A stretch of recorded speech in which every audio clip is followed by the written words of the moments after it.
કોંગ્રેસના ડેપ્યુટી મેયરની ગાડીમાંથી દારૂની હેરાફેરી થઈ છે. કોંગ્રેસના વિપક્ષના નેતા પીધેલી હાલતમાં સત્તાવાર ગાડીમાંથી પકડાણા છે. અમુક વસ્તુ ફરી મારે ઉજાગર નથી કરવી, એટલે આ બધું કોંગ્રેસી કલ્ચરની બધાને ખબર છે. અને હજી પણ રાજકોટની જનતા તમારા યુવા અત્યારે હાલ હજી 6 મહિના પહેલાનો આઈનો જ બનાવ છે કે આગુ જવાનું કોટેચા ચોકનો બનાવ છે.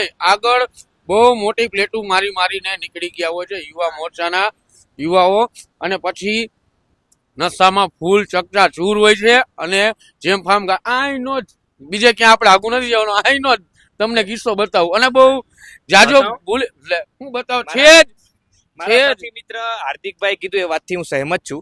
ભારતીય જનતા પાર્ટીના નેતાઓની ટેકનિક છે આ કેસરીઓ ખેસ હોય દાખલા તરીકે, પછી આ રીતે ગાડીની આગળ આમ રાખવામાં આવે અને તમારે દારૂ વેચવાનો, બ્લેક કાચ રાખવાના અને ગમે એને ઠોકી દેવાની અને પછી તમને છોડી દેવાના. આ પ્રકારની રાજનીતિ કરશે. શું તમે તિસ્મારખા છો?